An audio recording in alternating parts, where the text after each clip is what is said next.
Salam sejahtera Malaysia. Daim Zainuddin memang dalam bahaya besar sekarang. Daim Zainuddin boleh dipenjara. Tahukah anda, Daim Zainuddin berdepan, malah besar sungguh kemungkinannya. Mungkin pada pendapat saya lah, sebab saya ni orang kampung, tidak pandai apa undang-undang, kan, tidak pandai undang-undang. Tapi ketara sangatlah Daim Zainuddin yang didakwa kerana telah gagal mematuhi notis mengisytiharkan harta. Dengan dia tidak isytiharkan satu akaun bank, itu masih okey lagi lah, boleh tutup sebelah mata. 7 kenderaan mewah pun masih boleh tutup mata. Tapi kalau 38 syarikat 38 syarikat yang mana beliau tidak isytiharkan, dan paling hebat daripada semua yang hebat itu 25 hartanah, semuanya gila-gila punya mahal, semuanya memang tiadalah harga 10,000, tidak. Tapi menurut pendakwaan itu beliau gagal mengikut notis. Kerana itu Daim Zainuddin sekarang berdepan dengan risiko kena penjara 5 tahun. Daim Zainuddin sekarang berapa umur? 85 tahun. Dan dia tidak sihat macam Mahathir. Mahathir masih sibuk jalan sana jalan sini, sibuk sana sibuk sini, menyibuk sana menyibuk sini.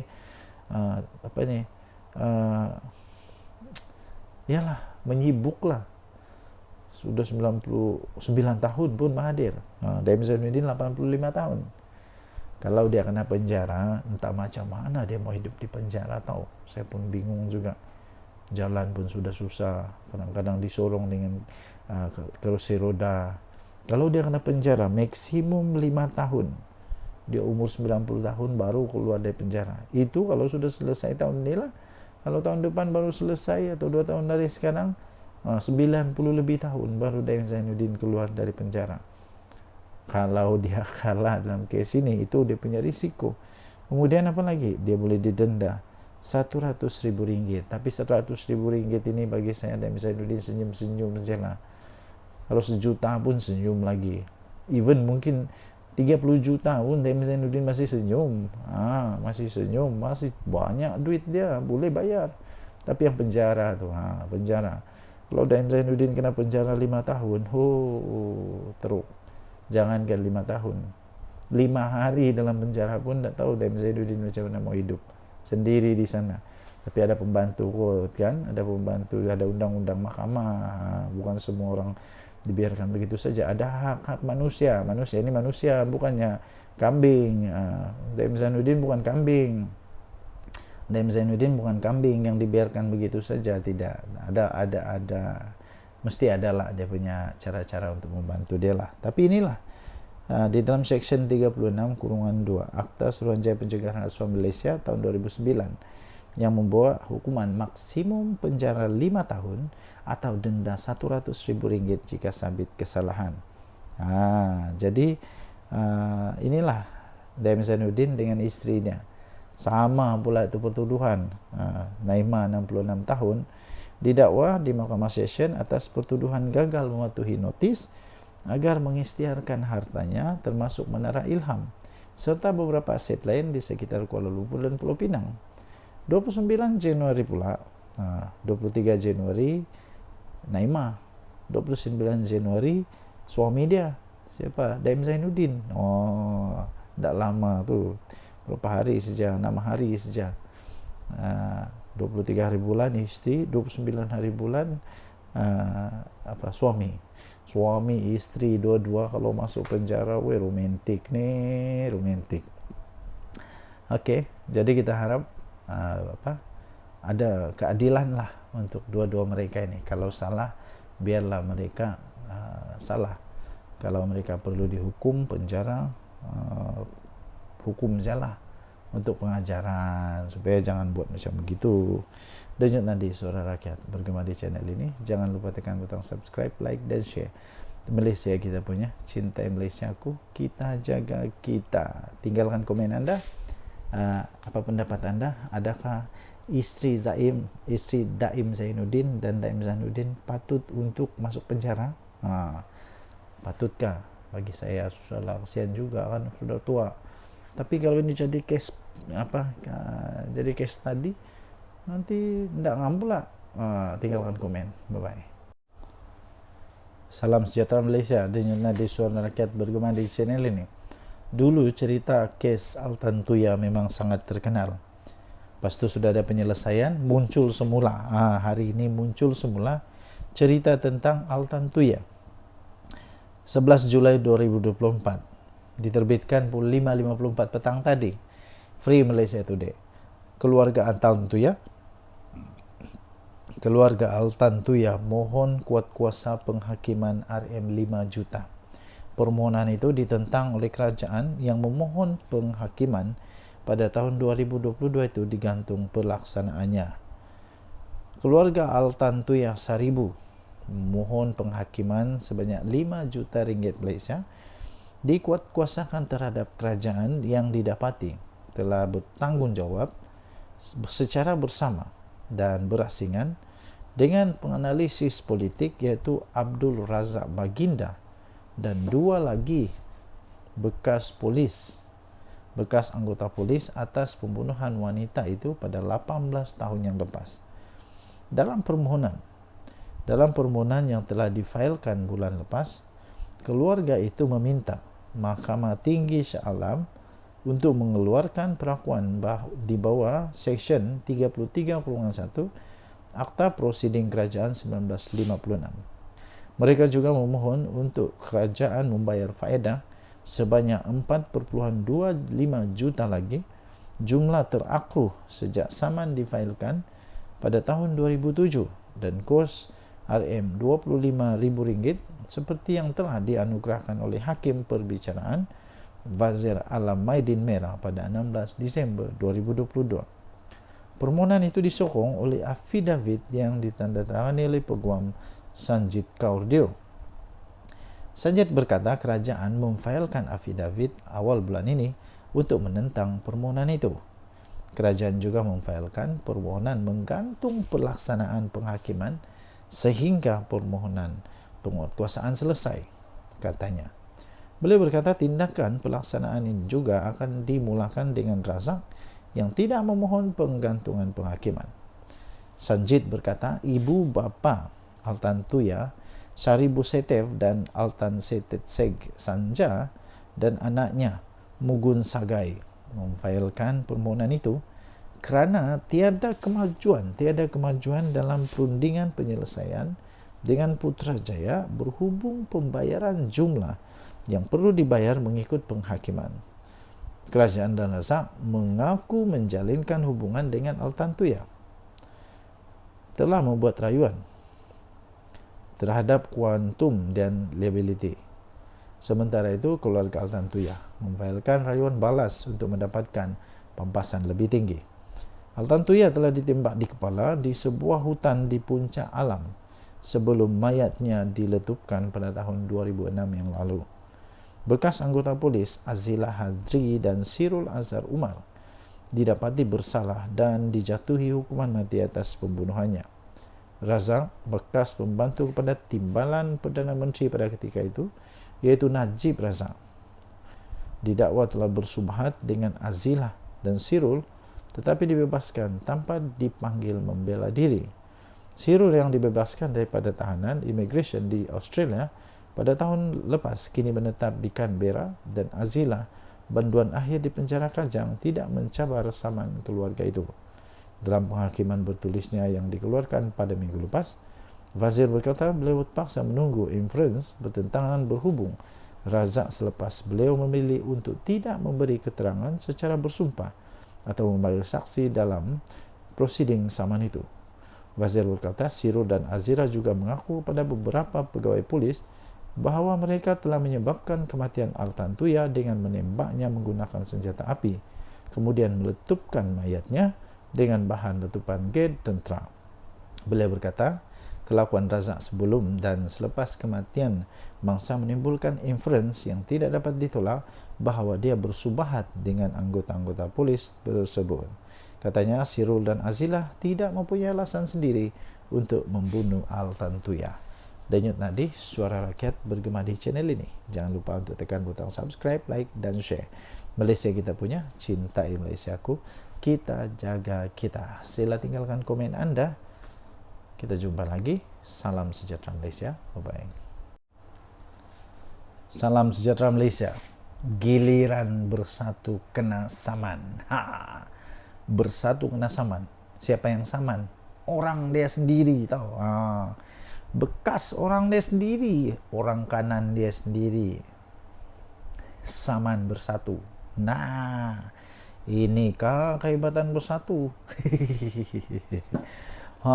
Suhaili menyaman bersatu dan mohon pengisytiharan bahawa pemecatan kepada beliau itu adalah tidak sah. Ahli Parlimen Labuan ini telah memfailkan saman itu menerusi Tuan Feroz Julian pada 1 Julai lepas di Mahkamah Tinggi Shah Alam. Ahli Parlimen Labuan Suhaili Abdul Rahman disahkan telah pun memfailkan saman terhadap bersatu bagi menuntut pengisytiharan bahawa pemecatan keahlian beliau daripada parti itu adalah tidak sah dan menyalahi undang-undang. Beliau memfailkan saman itu menerusi Tuan Feroz Julian 1 Julai lepas di Mahkamah Tinggi Shah Alam dan menamakan Muhammad Suhaimi Yahya sebagai defendant. Nasib baik bukan Mehdi Yassin. Ialah apa kena mengena dengan Mehdi Yassin pula kan. Pernyataan tuntutan Suhaili itu beliau menyebut pada 2 November tahun 2023 Lembaga Berdisiplin Bersatu telah pun mengemukakan surat memaklumkan pertuduhan telah dibuat terhadap beliau atas dakwaan beliau telah melanggar artikel 22.1 F dalam perlembagaan parti. Beliau berkata, surat itu memaklumkan bahawa satu laporan telah dibuat berhubung kenyataan akhbarnya yang menyokong Perdana Menteri Datuk Seri Anwar Ibrahim. Suhaili berkata pada 3 November tahun 2023, beliau telah menulis surat pun kepada lembaga disiplin untuk menjelaskan bahawa kenyataan itu dibuat kerana kegagalan parti untuk menyediakan dana untuk membantu rakyat di Labuan. Beliau mendakwa walaupun telah memberikan penjelasan yang munasabah, lembaga disiplin itu secara salah di sisi undang-undang dan tidak rasional yang telah memutuskan untuk menggantung keahliannya selama 6 tahun. Pada 7 November tahun 2023. Susulan daripada itu, Suhaili berkata, beliau menyaman parti itu melalui Setiausaha Agung Bersatu sendiri, Hamzah Zainuddin, di Mahkamah Tinggi Kota Kinabalu pada 19 Disember tahun 2023. Namun kes tersebut telah dibatalkan selepas mahkamah berkenaan memutuskan ianya perlu difailkan di Mahkamah Tinggi Malaya. Pada 17 Mei lepas, Suhaili mendakwa menerima surat daripada Setiausaha Agung memaklumkan bahawa beliau telah dipecat secara automatik atas alasan telah memfailkan saman terhadap parti itu berdasarkan artikel 10.2.6 Perlembagaan Bersatu. Susulan daripada pemecatan saya itu katanya, Setiausaha Agung turut menyatakan bahawa saya bukan lagi seorang ahli parti dan oleh itu kerusi parlimen saya hendaklah dikosongkan, katanya dalam kenyataan itu. Jadi ini pening kepala sudah ni. Jadi yang penting memang rasanya Suhaili ini memang sudah hilang sabar dan sekarang dia betul-betul saman. Dia betul-betul saman bersatu. Kali ini memang betul dia marah lah. Oke, jadi inilah kehebatan bersatu, kena saman oleh ahli sendiri, bekas ahli sendiri. Dulu ahli, sekarang bekas lah. Denyut nadi suara rakyat bergema di channel ini. Bye-bye. Salam sejahtera Malaysia. Denyut nadi suara rakyat bergema di channel ini.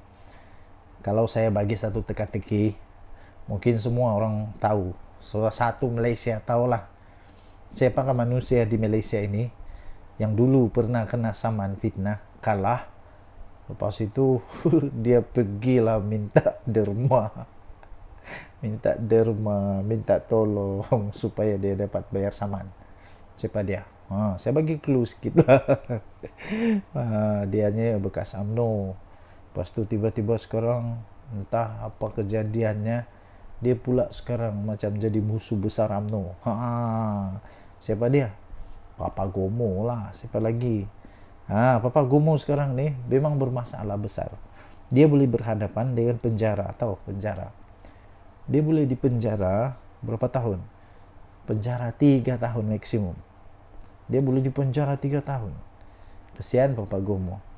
Kalau Papa Gomo yang sekarang ni 41 tahun. Aku baru tahu rupanya aku lebih tua dari Papa Gomo. Muda lagi rupanya manusia ni. Baru 41 tahun. Saya ni dah dekat 50 tahun. Wah, rupanya muda lagi Papa Gomo ni. Papa Gomo tidak fikir panjang kan tentang masa depan dia. Kalau dia kena penjara 3 tahun, dia sudah ada rekod jenayah sebagai banduan. Papa Gomo memang dia boleh dipenjara 3 tahun maksimum atau denda RM5,000 atau kedua-duanya jika sabit kesalahan. Silap-silap sudahlah kena penjara 3 tahun, kena denda lagi RM5,000. Kenapa? Kerana Papa Gomo telah didakwa dengan dakwaan apa? Apa itu? Papa Gomo telah menghasut berkaitan dengan isu pemilik KK Supermart dan N Superstore Sdn Bhd terhadap Sultan Ibrahim, yang menghadap Sultan Ibrahim. Kita tahu ceritanya. Dulu ada satu isu itu jadi isu yang panas, isu yang menjadi akhirnya sangat-sangat panas. Akhirnya yang di Pertuan Agong campur rasanya di Pertuan Agong terpaksa untuk dirayu oleh pemilik KK Supermart and Superstore Sdn Bhd ini untuk dia minta ampun, merafak sembah minta ampun. Yalah, takkanlah pemilik KK Supermart ni jumpa dia orang pula, takkan dia jumpa Papa Gomo pula. Mestilah dia minta ampun, minta maaf kepada wakil tertinggi agama Islam Malaysia, iaitu di Pertuan Agong. Jadi kerana itu dia itu Papa Gomo didakwa menerbitkan kenyataan yang bersifat menghasut. Hairan jugalah, Papa Gomo kena. Lepas tu siapa lagi? Che Gubrad pun kena. Siapa lagi? Entahlah siapa lagi lepas ni. Jadi anda rasa adakah Papa Gomo akan menang atau kalah? Kalau dia menang, macam mana dia boleh menang? Kalau dia kalah, kenapa dia kalah? Kalau dia kalah, yalah, kalau dia kalah dan kena denda RM5,000, mungkin Papa Gomo hanya senyum-senyum je. Senangnya RM5,000. Tapi kalau kena penjara, ambil kau akan jadi ada rekod jenayah sebagai banduan. Mungkin banduan Papa Gomo jadi banduan apa tu? Banduan hebat VIP. Dapat makan roti percuma. Denyut nadi suara rakyat bergema di channel ini. Jangan lupa tekan butang subscribe, like dan share. Bye-bye. Salam sejahtera Malaysia. Denyut nadi suara rakyat bergema di channel ini. Apa pula perkembangan terkini untuk Che Gubrad yang memang terkenal sekarang ini kerana beliau dapat pelbagai cara untuk diperkenalkan. untuk diperkenalkan. Oke, jadi banyaklah cara untuk saya perkenalkan dia. Tapi salah satunya cara untuk kita mengenal dia ialah yang sekarang ini dihadapkan ke mahkamah karena kes menghasut. Kes menghasut. Dalam banyak-banyak cara untuk kita memperkenalkan diri kepada orang, paling tak seronok adalah yang diperkenalkan kerana ada kes mahkamah.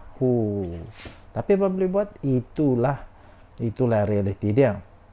Ini perkembangan terbaru untuk kes hasutan. Kes hasutan Cikgu Bard 26 November ini. Badrul Hisham Saharin berdepan pertuduhan menghasut yang akan merosakkan nama baik yang di-Pertuan Agong Sultan Ibrahim di Facebook. Paling hebat lah, ini pengenalan paling hebat. Sudahlah kalau diperkenalkan Cikgu Bard yang didakwa di mahkamah kerana menghasut. Paling hebat lagi, tahu tak siapa? Kamu tahukah siapa yang dia hasut? Yang dia cuba untuk hasut, yang dia didakwa cuba untuk hasut adalah yang di Pertuan Agong. Macam mana lah ada manusia begini ni. Tapi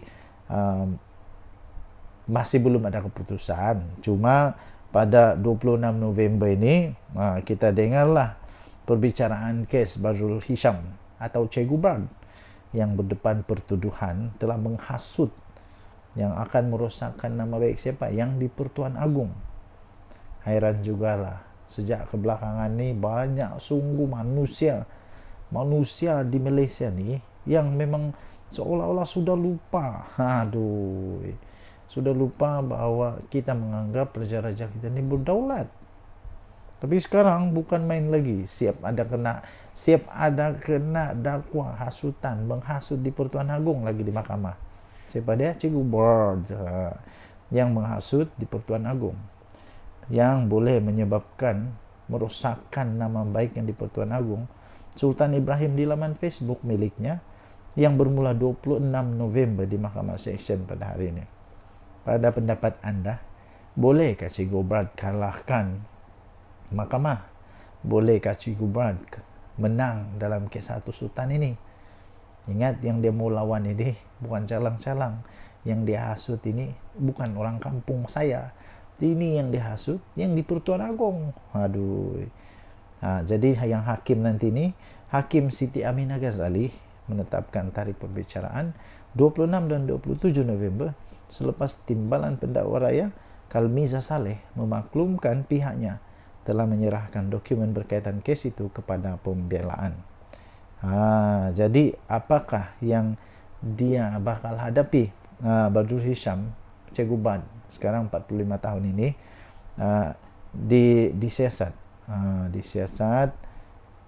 apa itu menghasut lepas mengikut perenggan, boleh dihukum di bawah Seksyen 4/1 akta yang sama, iaitu Akta Hasutan 1948, yang membawa hukuman maksimum penjara 3 tahun. 3 tahun maksimum penjara 3 tahun atau denda RM5,000 atau kedua-duanya jika sabit kesalahan. Bertambah lagi lah koleksi nanti. Beliau juga berdepan pertuduhan mengeluarkan fitnah. Dua nih, fitnah, kenyataan fitnah yang merosakkan nama baik yang di Pertuan Agong. Jadi dia boleh, untuk fitnah ini dia boleh dihukum penjara maksimum 2 tahun atau denda atau kedua-duanya sekali jika sabit kesalahan. Tuan-tuan dan puan-puan yang dihormati sekalian, apakah nasib Cikgu Bard ini? Terlajak perahu boleh diundur, terlajak kata badan binasa. Masalahnya yang dilajak ini bukan calang-calang, bukan orang biasa. Ini yang kita junjung tinggi nih, raja kita. Apalagi yang di Pertuan Agong pula tuh. Dengan Nadi Suara Rakyat bergema di channel ini. Jangan lupa tinggalkan komen anda. Apa pendapat anda? Adakah Cikgu Bard ini akan masuk penjara atau tidak? Kita tengoklah nanti. Bye.